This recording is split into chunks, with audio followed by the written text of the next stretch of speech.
شاہستان انتہائی خوبصورت ریاست تھی جس میں چاروں طرف پہاڑ، جنگلات، وادیاں اور خوبصورت سیر گاہیں تھیں۔ زمین زرخیز تھی جنہیں سیراب کرنے کے لیے کثرت سے دریا اور ندیاں موجود تھیں۔ یہاں کے لوگ خاصے خوشحال تھے، اس سے دور نزدیک کے تاجر بھی تجارت کی غرض سے یہاں چلے آتے تھے، جس کی وجہ سے اس ریاست کی شہرت دور دور تک پھیل گئی تھی۔ یہاں کا حکمران شہزادہ شمام تھا، جس کی رایا پروری، ہمدردی اور انصاف کا ہر طرف چرچا تھا۔ غر شاہستان ہر لحاظ سے ایک مثالی ریاست تھی جسے ارد گرد کی ریاستوں کے لوگ رشک کی نظر سے دیکھتے تھے۔ شہزادہ شمام چونکہ انتہائی ذہین اور عقل مند تھا، اس لیے اس نے ارد گرد کی ریاستوں کے بادشاہوں سے انتہائی خوشگوار تعلقات قائم کر رکھے تھے، جس کے دوستانہ مراسم کی وجہ سے ارد گرد کی کسی بادشاہ کو کبھی اس ریاست کی طرف میلی آنکھ سے دیکھنے کی ہمت نہ ہوئی۔ حال ہی میں شہزادے کی شادی قریب کی ریاست کی شہزادی سامرانہ سے ہوئی۔ جس طرح شہزادہ وجیح و شکیل تھا، شہزادی بھی اسی طرح حسین و جمیل تھی۔ دونوں میں بہت سی عادتیں مشترک تھیں، دونوں سیر و تفریح کے بے حد شوقین تھے، دونوں ہمدرد اور ملنسار تھے اور رایا کے مسائل حل کرنے میں گہری دلچسپی لیتے تھے، اس لیے دونوں ہی عوام میں بے حد مقبول تھے۔ ریاست کے خوشگوار ماحول میں اچانک ایک ہلچل پیدا ہوئی۔ ایک پراسرار آفت نے ریاست کو گھیرے میں لے لیا اور پرسکون ماحول کی جگہ خوف و ہراس نے لے لی۔ ہوا یہ کہ ریاست کے باشندے آہستہ آہستہ پراسرار طور پر غائب ہونے لگے۔ آئے روز 5-6 آدمی اچانک غائب ہو جاتے اور ان کا پھر دوبارہ کہیں سراغ نہ ملتا۔ کسی گھر میں اگر رات کے وقت 10 افراد سوتے تو اگلی صبح کو اس میں سے 4 یا 5 افراد اپنے بستروں سے غائب ہوتے اور چاند پھٹک کے باوجود ان کا کوئی پتہ نہ چلتا، نہ ہی کسی طرح کے قدموں کے نشان ملتے اور نہ کسی اور طریقے سے ان کی نشاندہی ہوتی۔ دن بدن یہ وارداتیں بڑھتی گئیں تو ریاست میں خوف و ہراس شدت اختیار کر گیا۔ شہزادہ شمام نے بڑے بڑے نجومیوں کو اکٹھا کیا، لیکن کوئی بھی اس مسئلے کا حل نہ بتا سکا۔ اب تو شہزادہ انتہائی پریشان تھا۔ شہزادی سامرانہ کے لیے بھی یہ صورتحال کچھ کم تشویشناک نہ تھی۔ ایک دن شہزادہ سر جھکائے محل کے ایک کمرے میں پریشان سی حالت میں بیٹھا تھا کہ شہزادی سامرانہ اندر داخل ہوئی۔ شہزادے نے قدموں کی آہٹ سن کر ایک لمحے کے لیے سر اٹھایا، لیکن اس کے چہرے پر کسی طرح کی مسکراہٹ کے آثار ظاہر نہ ہوئے۔ شہزادی سامرانہ شہزادے کی پریشانی سمجھتی تھی۔ وہ جانتی تھی کہ شہزادے کو اپنی رایا سے گہری محبت ہے اور وہ رایا کی پریشانی کسی صورت میں بھی برداشت نہیں کر سکتا، اور اسی وجہ سے شہزادے کا مزاج تلخ ہو گیا ہے۔ شہزادہ حضور، ایک بات عرض کروں، اگر آپ کو ناگوار نہ گزرے تو؟ شہزادی سامرانہ نے جھجکتے ہوئے کہا۔ جی کہیے، کیا کہنا چاہتی ہیں؟ شہزادے نے اکتاہٹ بھرے لہجے میں کہا۔ اگر آپ مایوس نہ ہو تو اس پریشانی کا کوئی حل تلاش کیا جا سکتا ہے، شہزادی سامرانہ نے کہا تو شہزادہ چونک پڑا۔ وہ کیسے؟ آج سے پہلے تو تم نے اس بارے میں کوئی بات نہیں کی، شہزادے نے حیرت بھرے لہجے میں کہا۔ دراصل میں اس کشمکش کا شکار رہی ہوں کہ آپ میری رائے کو اہمیت دیں گے بھی یا نہیں، کیونکہ ریاست کے تمام نجومی مسئلے کا حل بتانے میں ناکام ہو چکے ہیں، شہزادی نے بددستور جھجکتے ہوئے کہا، اور شہزادہ اس کے اسی طرح جھجکنے پر نہ چاہتے ہوئے بے اختیار ہنس پڑا۔ تم میری شریک حیات ہو، تم کھل کر بات کرو، تمہارا انداز ایسے ہے جیسے کوئی کنیز بات کرتی ہے، اس بار شہزادے نے پیار بھرے انداز میں کہا۔ بات یہ ہے کہ شہزادہ حضور کے ابا حضور کے ایک دوست ہیں جو بہت بڑے بزرگ ہیں۔ وہ مشرقی پہاڑوں کے پار ہمارے ملک کے سرحد کے قریب گھنے جنگل میں تنہا رہتے ہیں۔ وہ اس مسئلے کا حل یقیناً بتا سکتے ہیں، لیکن بات یہ ہے کہ وہ انسان نہیں بلکہ وہ ایک بزرگ دیو ہیں، شہزادی نے بتایا۔ تم انہیں کیسے جانتی ہو اور یہ کیسے ممکن ہے کہ وہ ہماری مدد پر آمادہ ہو جائیں گے؟ شہزادے نے پوچھا۔ ایک مرتبہ ابا حضور شکار کرنے کی غرض سے جنگل میں جا نکلے، وہاں ان کی ملاقات اسی بزرگ دیو باشونو سے ہوئی، اس طرح وہ ابا حضور کے دوست بن گئے۔ کبھی کبھار وہ محل میں ابا حضور سے ملنے آ جاتے تھے اور بہت شفیق تھے، ان سے بہت شفقت کرتے تھے، اور ایک مرتبہ میں بھی ابا حضور کے ساتھ ان سے ملنے جنگل میں ان کے جھونپڑے میں گئی تھی۔ وہ اکثر مجھے کہتے تھے کہ بیٹی، جب کبھی مشکل پیش آ جائے تو مجھے مدد کے لیے ضرور بلانا، مجھے یقین ہے کہ وہ اس مسئلے کا کوئی نہ کوئی حل ضرور نکال لیں گے۔ شہزادی نے تفصیل بتاتے ہوئے کہا۔ اچھا، پھر تو ان کے پاس ضرور چلنا چاہیے، ہو سکتا ہے کہ وہ اس پریشانی سے ہمیں نجات دلا دیں۔ شہزادے نے مسرت بھرے لہجے میں کہا۔ پھر شہزادے نے تالی بجائی تو ایک دربان اندر داخل ہوا اور سر جھکا کر ایک طرف کھڑا ہو گیا۔ تم جاؤ اور شاہی اسبل میں ہمارا مخصوص گھوڑا تیار کراؤ، ہم ابھی اور اسی وقت ایک خصوصی مہم پر جانا چاہتے ہیں، شہزادے نے تحکمانہ لہجے میں کہا، اور دربان جی حضور حکم کی تعمیل ہو گئی کہہ کر چلا گیا۔ کیا مطلب؟ کیا آپ اسی وقت جانا چاہتے ہیں؟ میرا تو خیال تھا کہ کل چلنا چاہیے، شہزادی نے چونکتے ہوئے کہا۔ جی شہزادی صاحبہ، عقل مند کہتے ہیں کہ آج کا کام کل پر مت چھوڑو، اسے تم لباس تبدیل کر لو، ہم آج ہی اس نیک کام کے لیے روانہ ہوں گے، شہزادے شمام نے ٹھوس لہجے میں کہا، اور شہزادی سامرا نے تائید بھرے انداز میں سر ہلا دیا۔ کچھ ہی دیر میں دونوں تیار ہو گئے، دونوں نے لباس تبدیل کر لیے تھے۔ شہزادے نے تلوار نیام میں ڈالی اور محل سے باہر آ گیا۔ باہر اس کا مخصوص گھوڑا سمراق موجود تھا۔ شہزادی نے حفاظتی دستے کو ساتھ لے جانے کی تجویز پیش کی، لیکن شہزادہ اکیلے ہی جانے پر مصر تھا۔ چانچہ چند ہی لمحوں میں دونوں ایک ہی گھوڑے پر سوار ہو کر منزل کی طرف روانہ ہو گئے۔ چونکہ چمراق گھوڑا انتہائی سدھایا ہوا تھا اور شہزادے کے ہلکے سے اشارے کو بھی آسانی سے سمجھتا تھا، اس لیے اس پر لگام نہیں تھی۔ یہ لگام کے بغیر ہی اپنی منزل کی طرف رواں دواں تھا۔ چند ساعتوں کے سفر کے بعد وہ پہاڑی علاقے میں داخل ہو گئے۔ اس پہاڑی علاقے کے بعد مشرقی سمت کا وہ گھنا جنگل شروع ہو جاتا تھا جس میں وہ بزرگ بشان و دیو رہتا تھا۔ شہزادے کا سفر پرسکون طریقے سے جاری تھا کہ اچانک شمراق کی رفتار انتہائی تیز ہو گئی۔ شہزادہ چونک پڑا۔ پھر شمراق کی رفتار پہلے سے بھی کتنی گنا تیز ہو گئی۔ ایسا لگتا تھا جیسے یا تو گھوڑا انہیں گرانا چاہتا ہے یا وہ کسی چیز سے خوفزدہ ہو کر بدک گیا ہے۔ گھوڑے کی رفتار تیز سے تیز تر ہوتی گئی۔ شہزادی کی بے اختیار چھینکیں نکل گئیں اور وہ شہزادے سے چمٹ گئی۔ شہزادے نے اپنی مخصوص آواز سے گھوڑے کو روکنے کی کوشش کی، مگر گھوڑے کی رفتار میں کوئی کمی نہ آئی۔ شہزادے نے فوراً ہی نیام سے تلوار نکال لی۔ اب شہزادے کے ایک ہاتھ میں تلوار تھی اور دوسرے ہاتھ فضا میں پھیلا ہوا تھا، جبکہ اس کے چہرے پر حیرت اور خوف کے گہرے سائے لہرا رہے تھے۔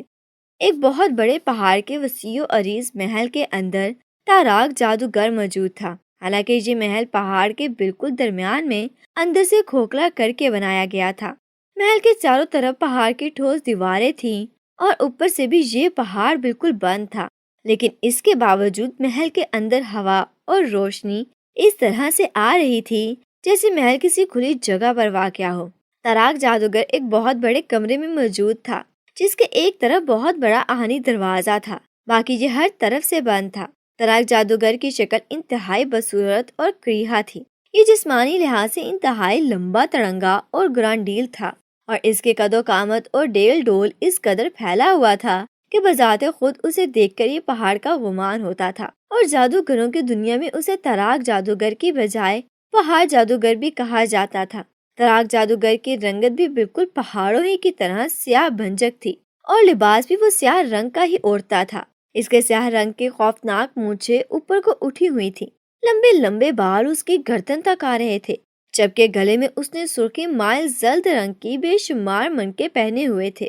تاراک جادوگر اس کمرے سے نکل کر ایک اور کمرے میں داخل ہوا جس میں ہر طرف سرانٹ اور ناگوار سی بو پھیلی ہوئی تھی۔ ارد گرد انسانی ہڈیاں بکھری ہوئی تھیں۔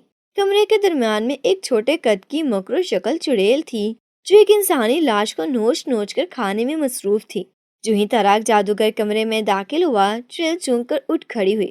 شنتالی کا سلام قبول ہو آقا، چڑیل نے کریہا انداز میں مسکراتے ہوئے کہا۔ شنتالی، ہماری خوراک کہاں ہے؟ تاراک جادوگر نے کڑکڑاتے لہجے میں کہا۔ آپ کی خوراک تیار ہے آقا، شنتالی نے کمرے کے ایک کونے کی طرف اشارہ کرتے ہوئے کہا جہاں انسانی خون سے بھرا ہوا ایک بہت بڑا پیالہ رکھا تھا۔ تاراک جادوگر بڑی تیزی سے اس پیالے کی طرف لپکا اور گھناگھٹ انسانی خون پینے لگا۔ ایسے لگتا تھا جیسے یہ اس کی مرعوب غذا ہو، اور جب وہ پیالے میں موجود تمام خون پی چکا تو اس نے پیالہ ایک طرف اچھال دیا اور بڑی بے نیازی سے کمرے سے باہر نکلا اور لمبے لمبے ڈگ مارتا بھرتا اور ایک کمرے کی طرف بڑھ گیا۔ اس کمرے میں داخل ہو کر اس نے دروازہ بند کر لیا۔ کمرے کے اندر ہر دیوار پر خوفناک تصویریں بنی ہوئی تھیں۔ ان میں سے اکثر تصویریں ایسی تھیں کہ آدھا جسم انسانی تھا اور آدھا کسی جانور کا، اور بعض تصویروں کے لمبے سینگ، خوفناک آنکھیں باہر کو نکلی ہوئی زبانیں اور منہ سے رال ٹپک رہی تھی۔ کمرے کے درمیان میں ایک بہت بڑا مجسمہ موجود تھا جس کی آنکھیں انڈے کے چھلکے کی طرح بالکل سفید تھیں۔ تراک جادوگر اس بت کے سامنے دو زانوں ہو کر بیٹھ گیا اور منہ ہی منہ میں کچھ بڑبڑانے لگا۔ تھوڑی دیر تک وہ کچھ پڑھتا رہا، اس کے بعد اس نے مجسمے پر پھونک ماری تو مجسمے کی آنکھیں انگارے کی طرح روشن ہو گئی اور اس میں زندگی کے آثار پیدا ہو گئے۔ کیا بات ہے تراک، تم نے ہمیں کیوں پکارا ہے؟ مجسمے کے منہ سے گراہٹ بھری آواز نکلی۔ جادو دیوتا، میں نے 500 انسانوں کا خون پی لیا ہے، اب مجھے کتنے انسانوں کا خون مزید پینا ہوگا تاکہ میں ابدی زندگی حاصل کر سکوں؟ جادوگر نے مؤدبانہ لہجے میں پوچھا۔ تمہیں مزید 500 انسانوں کا خون پینا ہوگا، اس کے بعد تم امر ہو جاؤ گے اور لازوال زندگی حاصل کر لو گے۔ مجسمے نے اسی طرح غراتے ہوئے جواب دیا، اور عظیم جادو دیوتا، پوری دنیا پر میرا حکومت کرنے کا خواب کب پورا ہوگا؟ تراک جادوگر نے جھجکتے ہوئے پوچھا۔ تم انتہائی اجلت پسند اور جلد باز ہو، پہلے ابتدائی مقصد مکمل کر کے ابدی زندگی حاصل کر لو، اس کے بعد کوئی اور سوال کرنا۔ جادو دیوتا کے مجسمے سے کڑکڑدار آواز نکلی اور اس کے ساتھ ہی اس کی آنکھیں پہلے کی طرح سفید ہو گئیں۔ تراک جادوگر کچھ دیر تک مجسمے کے سامنے دو زانوں ہو کر بیٹھا رہا، اس کے بعد وہ سجدے کی حالت میں گر گیا اور زوردار آواز کے ساتھ نہ جانے کیا کیا پڑھتا رہا۔ یہ اس کی پوجا کا انداز تھا تاکہ اسے جادو دیوتا کی مزید شکتیاں حاصل ہو جائیں۔ اس طرح نہ جانے اسے کتنی دیر گزر گئی کہ اچانک کمرے میں جھماکا ہوا اور زر رنگ کا غبار سا پھیلتا چلا گیا۔ تھوڑی دیر بعد جب غبار مجسم ہوا تو سامنے شنتالی چڑیل موجود تھی۔ تاراک جادوگر نے سجدے سے سر اٹھا کر چون کر اسے دیکھا اور اس کے چہرے پر ناگوار تاثرات پھیلتے چلے گئے۔ شنتالی، تمہیں ہماری پوجا میں خلل ڈالنے کی جرت کیسے ہوئی ہے؟ تاراک جادوگر نے انتہائی غصیلے لہجے میں کہا۔ آقا، گستاخی کی معافی چاہتی ہوں، لیکن دو آدم ذات ابھی بھی آپ کے پہاڑی حدود میں داخل ہوئے ہیں، اس لیے میں آپ کو ان کی اطلاع دینے آئی ہوں۔ شنتالی چڑیل نے مؤدبانہ انداز میں جواب دیا۔ آدم ذات ہے تو پھر کیا ہوا؟ تم انہیں گرفتار کر کے قید کر لو، کل انہیں ذبح کر کے ان کا خون مجھے پیش کرنا۔ تاراک جادوگر نے منہ بناتے ہوئے کہا۔ یوں لگتا تھا جیسے شنتالی کی آمد سے انتہائی ناگواری گزری ہو۔ آقا، یہ کوئی عام آدم ذات نہیں ہے، یہ سیاست کا شہزادہ شمام اور شہزادی سامرانہ ہے، اور چونکہ شہزادہ شمام کے دائیں بازو پر 5 کونوں والا تل ہے، اس پر میری طاقتیں اثر نہیں کریں گے۔ شنتالی چڑیل نے مؤدبانہ لہجے میں جواب دیا اور تاراک جادوگر چونک پڑا۔ اوہ ٹھیک ہے، میں خود دیکھتا ہوں، تاراک جادوگر نے اٹھتے ہوئے کہا۔ وہاں ایک الماری سے اس نے ایک بہت بڑی ہڈی نکالی جسے وہ جادو دیوتا کا عصا کہا کرتا تھا۔ یہ ہڈی اٹھائے وہ تیزی سے باہر دوڑتا چلا گیا۔ وہ محل کے بڑے دروازے سے باہر نکلا۔ آگے ایک پہاڑی سرنگ تھی اور وہ اس سرنگ میں باہر کی جانب بھاگتا گیا۔ تھوڑی دیر بعد وہ غار کے بیرونی دہانے کے نزدیک پہنچ گیا اور ایک پہاڑی چٹان کی اوٹ میں کھڑا ہو گیا۔ اس کے چہرے پر غصہ تھا اور آنکھوں سے چنگاریاں سی نکل رہی تھی۔ اس نے دائیں ہاتھ کو زور زور سے فضا میں ہلانا شروع کر دیا، جبکہ اس کے بائیں ہاتھ میں وہی جادوئی ہڈی پکڑی ہوئی تھی۔ وہ منہ ہی منہ میں زور سے کچھ بڑبڑا رہا تھا۔ تھوڑی ہی دیر بعد اچانک سے گھوڑے کے ٹاپوں کی آواز سنائی دینے لگی۔ کچھ لمحے بعد اسے دور سے آتا ہوا گھوڑا واضح طور پر دکھائی دینے لگا۔ گھوڑا سر پر دوڑتا چلا آ رہا تھا۔ گھوڑے پر ایک شہزادہ اور ایک شہزادی سوار تھے۔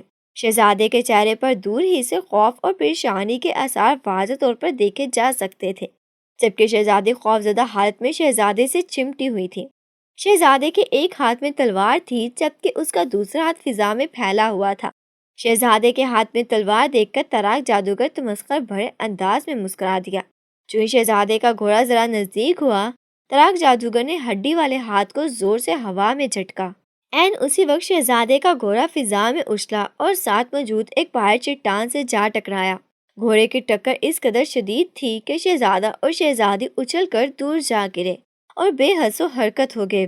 وہ شاید بے ہوش ہو گئے تھے جبکہ گھوڑے کی گردن کی ہڈی ٹوٹ گئی اور گرنے کے بعد اٹھ ہی نہ سکا۔ تاراک جادوگر نے طویل فاتحانہ قہقہ لگایا اور ایک بار پھر وہ ہاتھ گھما گھما کر منتر پڑھنے لگا۔ شہزادہ شمام نے ہلکی سی کرا لی اور آہستہ سے آنکھیں کھول دیں۔ اس کا پورا جسم تکلیف کی شدت سے دکھ رہا تھا اس نے اٹھ کر بیٹھنے کی کوشش کی تو درد کی تیز لہر اس کے پورے جسم میں دوڑتی چلی گئی۔ کچھ دیر کے بعد اس نے پھر کوشش کی اور تھوڑی سی کوشش کے بعد اٹھ کر بیٹھنے میں کامیاب ہو گیا۔ وہ ایک جسم کو سہلانے لگا جس میں سے ٹیسیں اٹھ رہی تھیں۔ چند لمحوں بعد جب اس کے حواس درست ہوئے تو اس نے سوچنا شروع کر دیا۔ وہ شہزادی سامرانہ کے ساتھ پہاڑی علاقے سے گزر رہا تھا کہ اچانک اس کے گھوڑے کی رفتار حیرت انگیز طور پر تیز ہو گئی۔ اس نے گھوڑے کو رکنے کا حکم دیا لیکن اس کی رفتار بددستور بڑھتی گئی، حتیٰ کہ اس تیز رفتاری کے عالم میں وہ پہاڑی چٹان سے جا ٹکرایا۔ شہزادہ اور شہزادی اچھل کر دور جا گرے اور سر پر چوٹ لگنے سے شہزادہ اپنے حواس کھو بیٹھا۔ پچھلا منظر یاد آتے شہزادے نے چونک کر ارد گرد کے ماحول کا جائزہ لیا۔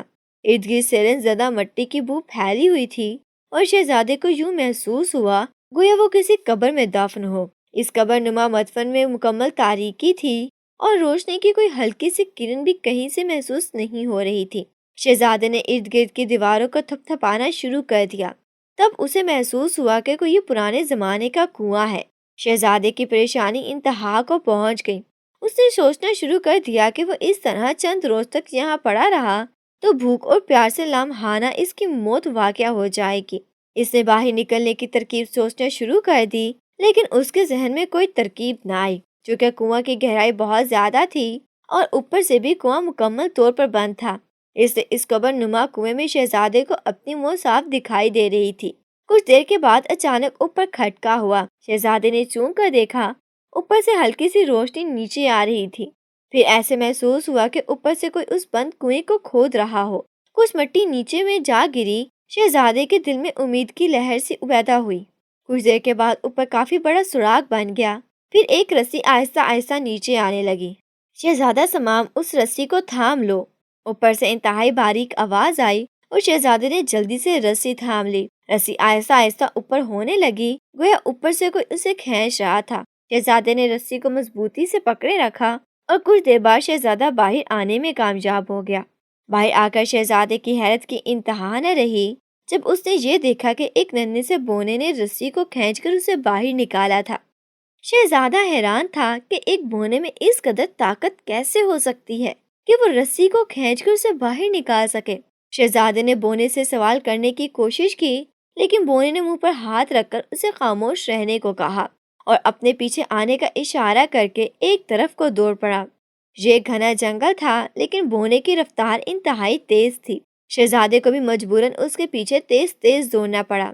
اس تیز تیز دوڑتے ہوئے وہ جنگل کے وسط میں پہنچ گئے جہاں ایک جھونپڑی تھی۔ بونے نے جھونپڑی کی طرف اشارہ کیا اور یکلخت غائب ہو گیا۔ شہزادہ جھونپڑی کے باہر بھی ابھی حیران و پریشان کھڑا ہی تھا کہ جھونپڑی کے اندر سے باہری آواز سنائی دی، شہزادہ سمام اندر آ جاؤ، ہم تمہارا ہی انتظار کر رہے ہیں۔ یہ سن کر شہزادے کو کچھ حوصلہ ہوا اور وہ جھونپڑی کا پردہ ہٹا کر اندر داخل ہو گیا۔ اندر ایک انتہائی ضعیف اور بوڑھا دیو ہاتھ میں تسبیح پکڑے مسلح پر بیٹھا تھا۔ دیو کی سفید داڑھی اور ہلکی ہلکی سفید مونچھیں تھیں اور اس نے عام دیو کی طرح صرف ایک لنگوٹ باندھنے کی بجائے پورا لباس پہن رکھا تھا۔ یہ وہی حلیہ تھا جو شہزادی سامرانہ نے بابا باشانو دیو کا بتایا تھا۔ آپ کا نام بابا باشانو دیو ہے؟ شہزادہ شمام جھجکتے ہوئے پوچھا۔ ہاں شہزادے شمام، اور میں نے ہی سنہری بونے کو تمہیں کنویں سے نکالنے کا حکم دیا تھا۔ باشانو دیو نے اسے بیٹھنے کا اشارہ کرتے ہوئے کہا اور شہزادہ ایک طرف فرش پر بیٹھ گیا۔ باشانو بابا، یہ تمہارے ساتھ اچانک کیا حادثہ ہوا ہے؟ گھوڑے کی رفتار کیوں یکدم تیز ہو گئی؟ اور اب شہزادی سامرانہ کہاں ہے؟ شہزادہ شمام نے پریشان لہجے میں پوچھا۔ شمام بیٹا، میں ساری حالات جانتا ہوں لیکن میں از خود تمہاری مدد کو نہیں آ سکتا تھا۔ میں انتظار میں تھا کہ تم خود اس مہم پر نکلو تاکہ تمہاری مدد کی جا سکے۔ تمہاری ریاست کے آدمی پر اصرار طور پر اس لیے غائب ہو جاتے تھے کہ انہیں تاراک جادوگر، جیسے عام طور پر تاراک جادوگر کہا جاتا ہے، اغوا کر کے لے جاتا تھا اور اپنے جادو کو طاقتور بنانے کے لیے ان کا خون پیتا تھا۔ ابھی اس نے مزید 500 انسانوں کا خون پینا ہے، اس کے بعد وہ بدروح بن جائے گا۔ اس کے بعد اس کا ارادہ پوری دنیا پر حکومت کرنے کا ہے۔ یہ تو مشرقی پہاڑوں کے پاس سے گزر رہے تھے تو تاراک جادوگر کو اطلاع مل گئی، چنانچہ اس نے جادو کے زور سے تمہارے گھوڑے کی رفتار تیز کر دی اور جب تم چٹان سے ٹکرا کر بے ہوش ہو گئے تو اس نے تمہیں ایک بند کنویں میں پھینکوا دیا تاکہ تم بھوکے پیاس سے مر جاؤ۔ وہ تمہیں خود بھی ختم کر سکتا تھا، لیکن چونکہ تمہارے بازوں پر 5 کونوں والا تل موجود ہے، اس لیے وہ ایسا نہ کر سکتا تھا۔ شہزادی سامرانہ کو اس نے اغوا کر لیا ہے، اس نے اسے اپنی قید میں رکھا ہوا ہے۔ وہ اسے شادی کرنا چاہتا ہے، مگر شہزادی نے انکار کر دیا ہے۔ اس نے اسے چاند رات تک مہلت دی ہے، اس کے بعد وہ اسے ہلاک کر دے گا۔ بوڑھے باشانودیو نے تفصیل بتاتے ہوئے کہا، اور شہزادے کے چہرے پر پریشانی کے آثار نمودار ہو گئے۔ او باشانو بابا، اب کیا ہوگا؟ خدا کے لیے میری مدد کیجیے، شہزادے نے التجا بھرے لہجے میں کہا۔ میں عملی طور پر تمہارے ساتھ اس مہم میں شریک نہیں ہو سکتا، البتہ میں تمہاری رہنمائی کر سکتا ہوں۔ سب سے پہلے تمہیں سرخ قبرستان میں جانا ہوگا۔ وہاں تمہیں سرخ چیل کو شکار کر کے اس کا خون ایک بوتل میں بند کرنا ہوگا۔ یہ خون تم نے واپس آ کر مشرقی پہاڑوں پر ڈالنا ہوگا۔ اس سے محل کا دروازہ کھل جائے گا، کیونکہ تاراک جادوگر نے محل کو چاروں طرف سے مکمل طور پر بند کر رکھا ہے۔ ایک غار کا دہانہ تھا، وہ بھی اس نے بند کر لیا ہے۔ اس کے بعد کالی دلدل کے درمیان اگے ہوئے سمپاس پھول کو حاصل کرنا ہوگا۔ اس پھول کی نشانی یہ ہے کہ اس کے 10 پتیاں ہیں، اور ہر پتی کا رنگ دوسری سے مختلف ہے، اور یہ بھی اکیلا، اس کے ارد گرد دوسرا اور کوئی پھول نہیں ہے۔ یہ پھول حاصل کر کے تمہیں زرد جنگل میں جانا ہوگا، وہاں زرد گلہری رہتی ہے اور اس سمپاس پھول کی دیوانی ہے۔ سمپاس پھول کی خوشبو سونگھ کر وہ فوراً اپنی کھو سے باہر آ جائے گی۔ وہ انتہائی تیز اور پھرتیلی ہے، تم نے اسے اپنی ذہانت سے پکڑنا ہے، اور اگر تم نے سستی کی تو وہ سمپاس پھول اچک کر بھاگ جائے گی اور تمہارے پاس مہم ناکام ہو جائے گا۔ یہ زرد گلہری زرد سیبوں کے درخت کے جڑ میں رہتی ہے، اس درخت کو تلاش کرنا بھی تمہارا کام ہے۔ جب تم زرد گلہری کو پکڑ لو تو تاراک جادوگر کے سامنے پہنچتے ہی اسے چھوڑ دینا۔ زرد گلہری تاراک جادوگر کے پاؤں پر کاٹ لے گی، اس طرح اس کا جادو کچھ عرصے کے لیے معطل ہو جائے گا، اور اس کے جادوئی حربے تم پر کارگر نہ ہوں گے۔ وہ تمہارے سامنے عام انسان ہوگا، اس سے اسے شکست دینا آسان ہوگا، لیکن پھر بھی اس کو عام طریقے سے نہیں مارا جا سکتا، بلکہ اس کی موت کے لیے اس کی دائیں آنکھ کو پھوڑنا ضروری ہے۔ لیکن اس کے لیے بھی شرط یہ ہے کہ اس کی دائیں آنکھ کو کسی دھات کے بنے ہوئے ہتھیار سے نہ پھوڑا جائے، بلکہ بغیر دھات والے کسی ہتھیار سے اس کی آنکھ پر حملہ کیا جائے تو اس کی موت واقع ہو جائے گی۔ باشانودیو نے تمام تفصیل بتاتے ہوئے کہا، اور اس کے ساتھ ہی اس نے تاراک جادوگر کا حلیہ بھی بتا دیا۔ وہ تو ٹھیک ہے باشانو بابا، لیکن میں سرخ قبرستان اور کالی دلدل تک کیسے پہنچوں گا؟ شہزادے نے پریشان لہجے میں کہا۔ میں تمہیں طلسمی قالین دیتا ہوں، یہ تمہیں تمہاری منزل تک پہنچا دے گا۔ آخر تمہاری ہمت اور ذہانت کا کام ہے۔ اس کے علاوہ تمہیں ایک کمان اور 2 تیر بھی دیتا ہوں، ان تیروں کو سوچ سمجھ کر اور ضرورت کے وقت استعمال کرنا۔ ایک تلوار بھی دے رہا ہوں جو مشکل وقت میں تمہارے کام آئے گی، اور ایک بوتل بھی جس میں تم سرخ چیل کا خون جمع کر سکو گے۔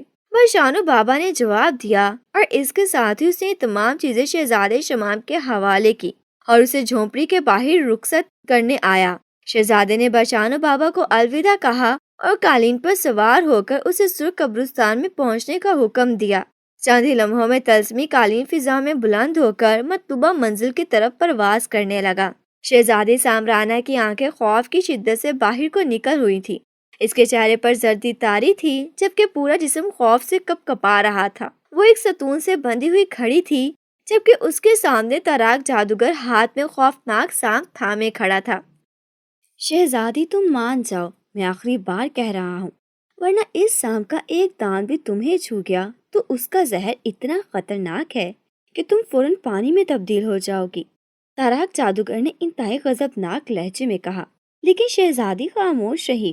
میں کہتا ہوں تمہیں جواب دینا پڑے گا، تاراک جادوگر نے غصے سے چیختے ہوئے کہا، لیکن شہزادی پھر بھی خاموش رہی۔ اچھا، پھر دیکھو کہ میں تمہارا کیا حشر کرتا ہوں، تاراک جادوگر نے غصے سے چیختے ہوئے کہا، اور اس کے ساتھ ہی اس نے سانپ والا ہاتھ شہزادی کے قریب کرنا شروع کر دیا۔ شہزادی نے خوفزدہ نظروں سے سانپ کی طرف دیکھا، لیکن چند ہی لمحوں میں اس کے چہرے پر سختی کے آثار پیدا ہو گئے۔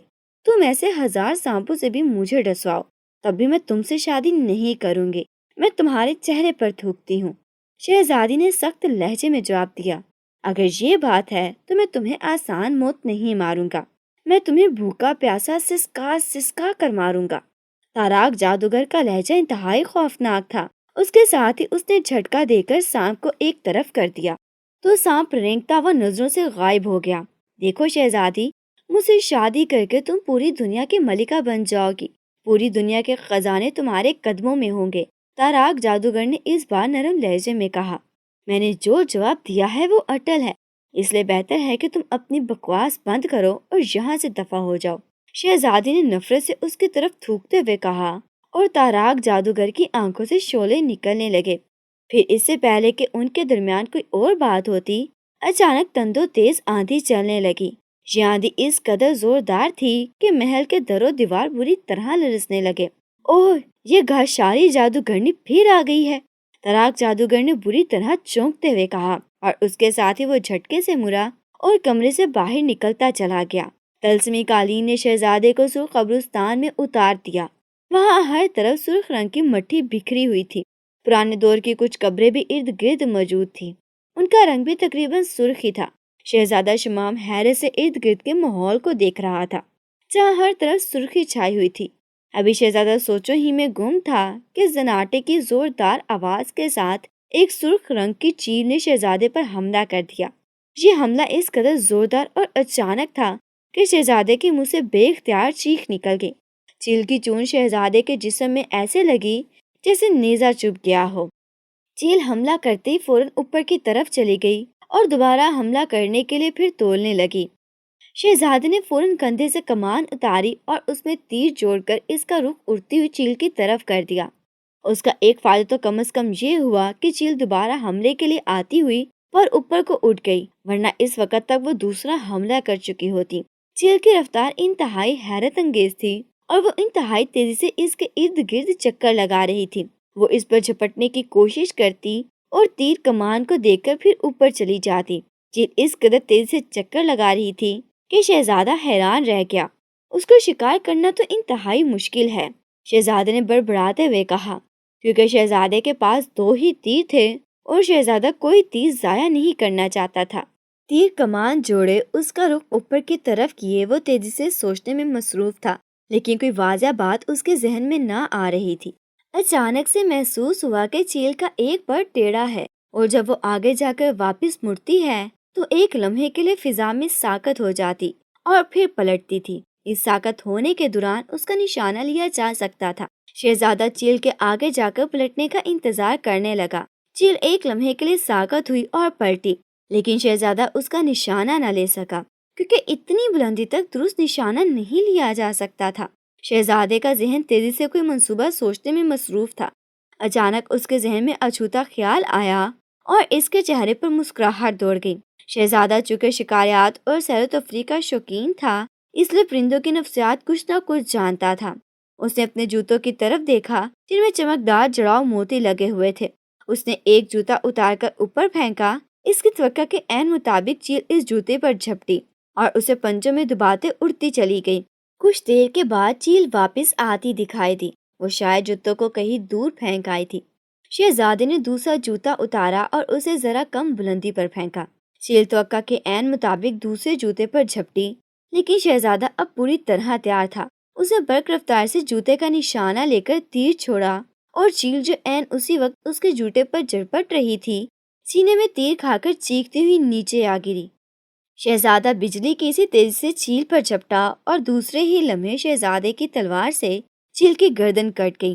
شہزادے نے جلدی سے چیل کی کٹی ہوئی گردن اپنے ساتھ لائی ہوئی بوتل کے منہ کی طرف دی اور چند ہی لمحوں میں بوتل سرخ چیل کے خون سے بھر گئی۔ شہزادے نے بوتل کا ڈھکن مضبوطی سے بند کر دیا۔ اب اس نے سرخ قبرستان میں اپنے جوتے تلاش کر کے کالی دلدل کی طرف روانہ ہونا تھا، تاکہ سمپاس پھول حاصل کر کے زرد گلہری کو پکڑ سکے۔ تندو تیز اور زوردار آندھی کے آتے ہی تاراک جادوگر کمرے سے نکل کر صحن میں آ گیا۔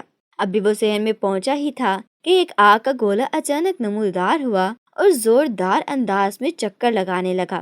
پھر اس چکر کھاتے ہوئے آتشی گولے کی حرکت رک گئی اور اس نے ایک خوفناک جادوگرنی کا روپ دھار لیا۔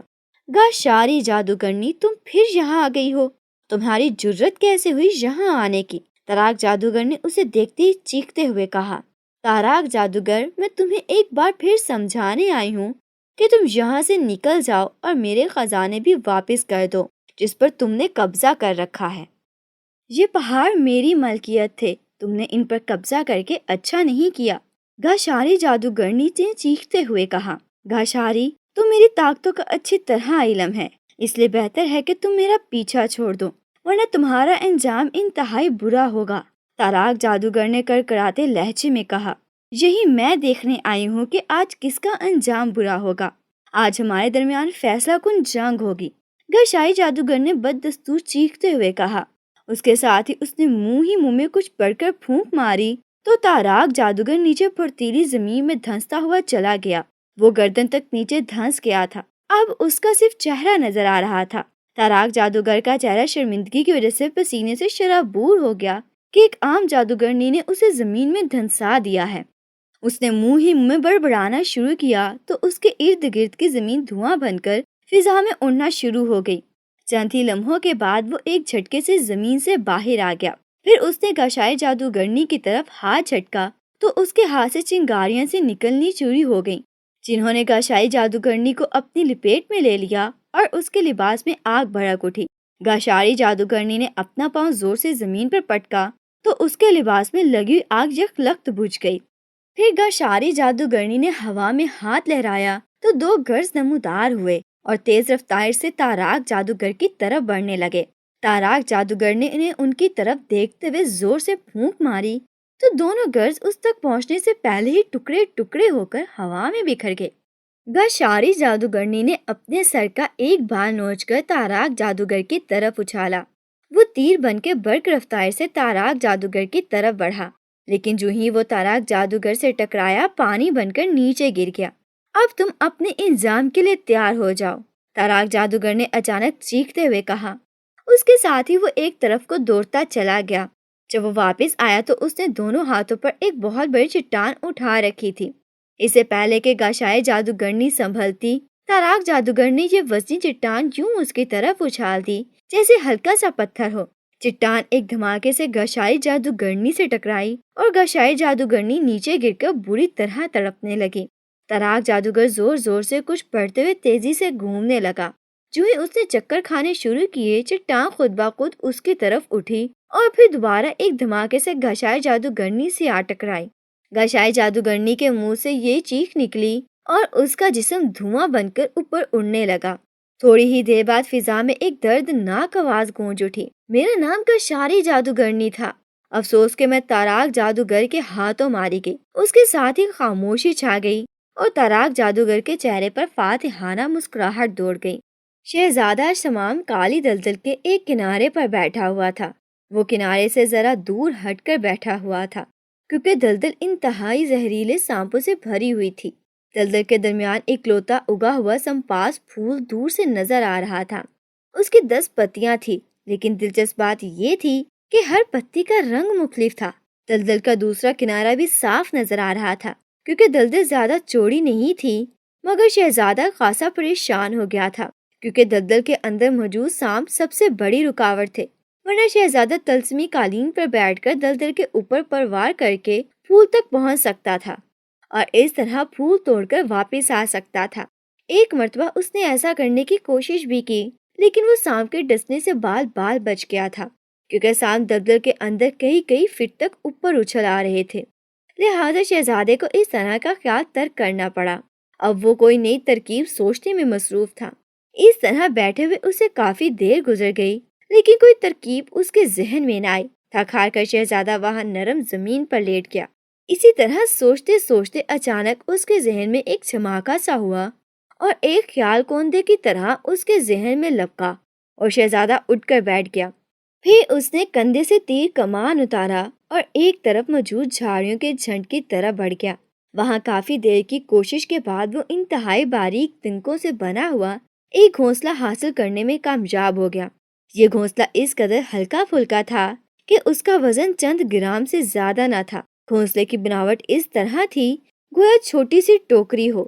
شہزادے کا منصوبہ یہ تھا کہ اس ٹوکری نما گھونسلے کو تیر کی انی کے بالکل آگے کسی بیل کی مانند سے باندھ دیا جائے اور تیر کو دلدل کے اس کنارے سے سمپاس پھول کا نشانہ لے کر اس انداز میں چھوڑا جائے کہ یہ پھول کی شاخ کو کاٹتا ہوا دلدل کے پار جا کر گرے۔ اور چونکہ تیر کی نوک کے قریب یہ باریک ٹوکری بندی ہوگی، اس لیے پھول دلدل میں گرنے کی بجائے اس ٹوکری میں گرے گا، اور اس طرح تیر کے ہاتھ ہی سفر کرتا ہوا دلدل کے دوسرے کنارے تک پہنچ جائے گا۔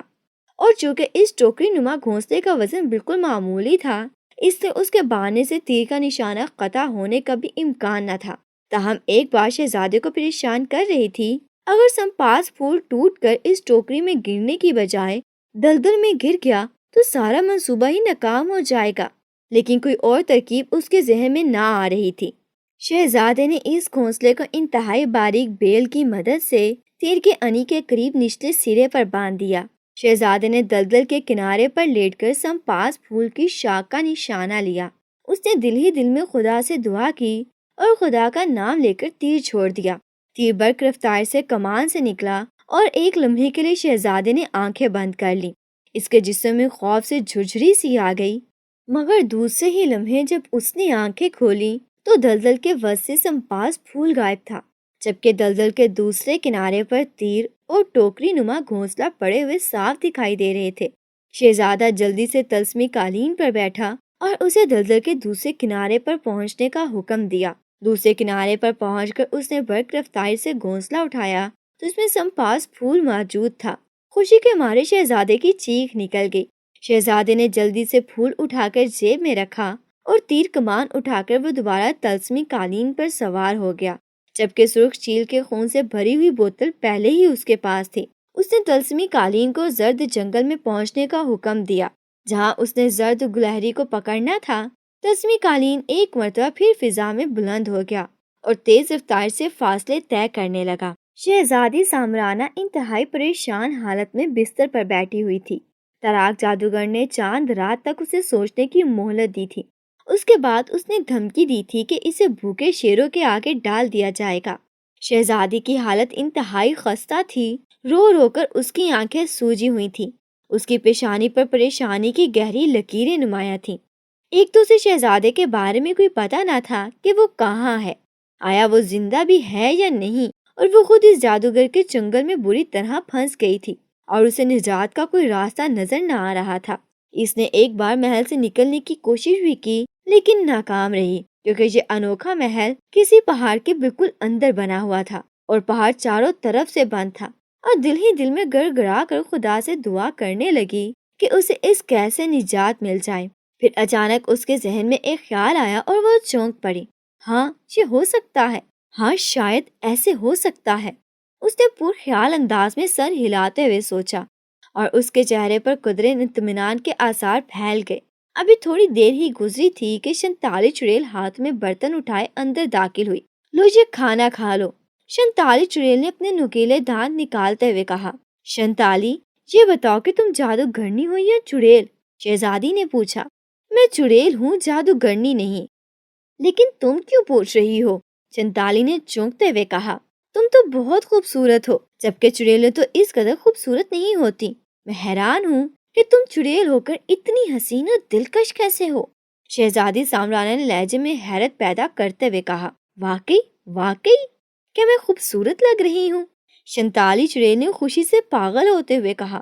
ہاں، تم تو انتہائی خوبصورت ہو، بلکہ اگر دنیا کی چند خوبصورت ترین عورتوں کو اکٹھا کیا جائے تم ان میں سے بہت زیادہ پرکشش ہو۔ تمہیں تو چڑیل کہنا ہی بے وقوفی ہے، تمہیں تو ملکہ ماہ جمال کہنا چاہیے۔ شہزادی سامرانہ نے اسے اور بھی زیادہ خوش کرتے ہوئے کہا۔ اور تم کس قدر اچھی شہزادی ہو، تم نے واقعی ٹھیک کہا ہے۔ یہ تاراک جادوگر مجھے خواہ اہمیت نہیں دیتا، حالانکہ میں ایک مکمل عورت کی مانند ہوں۔ شنتالی چڑیل نے منہ بناتے ہوئے کہا، اور شہزادی کا دل خوشی سے کھل اٹھا۔ اس کا تیر 100% نشانے پر بیٹھا تھا۔ ویسے تاراک جادوگر کو تم سے شادی کر لینی چاہیے، تمہیں نظر انداز کر کے وہ بہت بڑی غلطی کر رہا ہے۔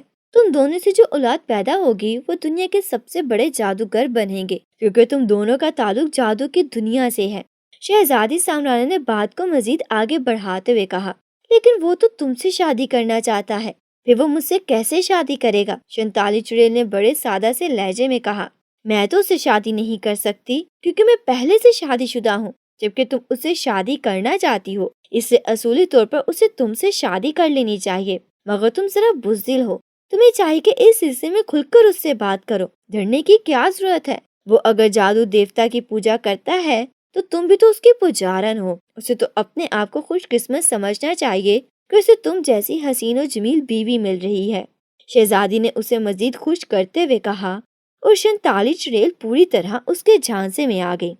ٹھیک ہے، آج اس سے فیصلہ کن بات ہوگی، اسے عام عورت سے شادی نہیں کرنی چاہیے، اسے جادو ہی کی دنیا کی کسی عورت کا منتخب کرنا چاہیے تھا۔ مجھ سے بہتر اسے اور کون سی بیوی مل سکتی ہے؟ شنتالی چڑیل نے ٹھوس لہجے میں کہا اور کھانا رکھ کر کمرے سے باہر چلی گئی، اور شہزادی کے چہرے پر پر اسرار مسکراہٹ دوڑ گئی۔ اسے یقین ہو گیا تھا کہ اس کا پھینکا ہوا یہ پہلا تیر ضرور نشانے پر لگے گا۔ تلسمی قالین نے شہزادہ شمام کو زرد جنگل کے قریب اتار دیا۔ شہزادہ وہاں موجود درختوں کا رنگ دیکھ کر حیران رہ گیا۔ تمام درخت گہرے زرد رنگ کے تھے، حتیٰ کہ تنوں، شاخوں، پتوں اور پھلوں کا رنگ بھی زرد تھا۔ وہاں جھاڑیاں اور جڑی بوٹیاں بھی زرد رنگ کی تھیں۔ شہزادہ ان مناظر کو دیکھ کر حیران تھا۔ شہزادے نے تلسمی قالین کو لپیٹا اور اسے ایک درخت کی کھو میں محفوظ کر کے رکھ دیا، اور تیر کمان اور باقی چند چیزیں بھی وہیں رکھ دیں۔ پھر وہ ہاتھ میں تلوار لیے گھنے زرد جنگل میں گھس گیا اور محتاط انداز میں آگے بڑھنے میں خاصی دشواری پیش آ رہی تھی۔ اچانک شہزادے کو زرد رنگ میں چمکتی ہوئی دو آنکھیں نظر آئیں۔ پھر ایک زرد رنگ کے ریچھ نے جست لگا کر اس پر حملہ کر دیا۔ اگر شہزادہ بجلی کسی تیزی سے ایک طرف نہ ہٹ جاتا تو یقیناً ریچھ کے پنجوں سے وہ بری طرح زخمی ہو چکا ہوتا۔ ابھی شہزادہ سنبھل ہی رہا تھا کہ ریچھ نے ایک مرتبہ پھر اس پر حملہ کر دیا، اور اس مرتبہ شہزادے کے بائیں کاندھے پر خراش ڈالنے میں کامیاب ہو گیا۔ شہزادے کی قمیض وہاں سے پھٹ گئی تھی اور زخم میں سے خون رسنے لگا۔ خود کو زخمی دیکھ کر شہزادے کی آنکھوں میں خون اتر آیا تھا، اور وہ تلوار سنبھال کر مقابلے کے لیے اٹھ کھڑا ہوا۔ زرد ریچھ چند لمحوں تک کنیا توز نظروں سے اسے گھورتا رہا، پھر ایک لمبی جست لگا کر اس نے شہزادے پر حملہ کر دیا۔ جو ہی زرد ریچھ قریب آیا، شہزادے کا تلوار والا ہاتھ بجلی کی تیزی سے حرکت میں آیا اور تیز رفتاری سے لپکتے ہوئے ریچھ کی گردن کٹ کر دور جا گری۔ ریچھ چند لمحے تڑپنے کے بعد ساکت ہو گیا۔ شہزادے نے اطمینان کا گہرا سانس لیا، مگر ابھی وہ آگے بڑھنے کے بارے میں سوچ ہی رہا تھا کہ اچانک اس کے دائیں پاؤں پر گہری چبھن محسوس ہوئی، اور سنبھلنے سے پہلے ہی اس کے ذہن پر اندھیروں نے یلغار کر دی، اور آخری تاثر جو اس کے ذہن میں ابھرا وہ موت کی تاریک وادی میں چلے جانے کا تھا۔ تاراک جادوگر ایک بہت بڑے کمرے میں آرام کرتا کرسی پر بیٹھا کسی گہری سوچ میں ڈوبا ہوا تھا۔ اچانک اس کے ذہن میں ایک خیال آیا تو وہ بری طرح چونک پڑا۔ اوہ، شہزادے شمام کا تو میں نے پتہ ہی نہیں کیا کہ وہ مر گیا ہے، زندہ ہے یا کیا کر رہا ہے، تاراک جادوگر نے چونکتے ہوئے کہا۔ اس کے ساتھ ہی اس نے منہ میں کچھ پڑھ کر دیوار پر پھونک ماری تو دیوار کا ایک حصہ کسی سکرین کی طرح روشن ہو گیا، اور اس پر جو منظر آیا وہ تاراک جادوگر کے لیے انتہائی حیران کن تھا۔ اس منظر میں شہزادہ ہاتھ میں تلوار اٹھائے زرد جنگل میں آگے کی طرف بڑھتا ہوا نظر آ رہا تھا۔ یہ زرد جنگل میں کیا کرنے جا رہا ہے؟ تاراک جادوگر نے حیرت سے بڑبڑاتے ہوئے کہا۔ اس کے ساتھ ہی اس نے کچھ پڑھ کر زمین پر پاؤں مارا تو سائیں سائیں کی آواز آئی، اور ایک ہیولا سا اس کے سامنے نمودار ہو گیا۔ شیطانی ہولے، مجھے بتاؤ کہ شہزادہ زرد جنگل میں کس غرض سے جا رہا ہے، اور یہ زرد جنگل میں کیسے پہنچا ہے؟ تاراک جادوگر کو بتایا جاتا ہے کہ جب شہزادہ شمام گھوڑے سے گر کر زخمی ہوا اور اسے تاریک کنویں میں پھینکایا گیا تو باشونی دیو نے اسے وہاں سے باہر نکلوایا، اور شہزادے کو بتایا کہ تاراک جادوگر کا مقابلہ کرنے کے لیے اسے 3 چیزیں حاصل کرنی پڑیں گی: سرخ چیل کا خون، سمپاس پھول اور زرد گلہری۔ شہزادہ شمام 2 چیزیں حاصل کر چکا ہے، اور وہ زرد گلہری کو پکڑنے جا رہا ہے۔ شہزادے کو چونکہ باشانو دیو نے تلسمی قالین دیا ہے، اس لیے وہ بآسانی زرد جنگل تک پہنچنے میں کامیاب ہو گیا ہے۔ شیطانی ہولے نے جواب دیا، اور اس کے ساتھ ہی وہ غائب ہو گیا۔ ہوں، یہ احمق شہزادہ بھلا میرا مقابلہ کرے گا؟ تاراک جادوگر نے انتہائی حیرت بھرے لہجے میں کہا، اور اس کے ساتھ ہی اس نے اپنی نظر دیوار پر نظر آنے والے منظر پر گاڑ دی، جہاں شہزادہ ارد گرد سے بے خبر آگے بڑھنے میں مصروف تھا۔ جہاں شہزادہ سفر کر رہا تھا وہاں سے تھوڑی دور ایک ریچھ بھی دوڑتا ہوا جا رہا تھا۔ تاراک جادوگر نے اپنی انگلیاں ترچھی کر کے ریچھ کی طرف کی تو اس کی انگلیوں سے لہریں سی نکل کر دیوار پر نظر آنے والے ریچھ پر پڑیں۔ زرد ریچھ، میں تمہیں حکم دیتا ہوں کہ شہزادے شمام پر حملہ کر کے اس کی تکہ بوٹی کر ڈالو۔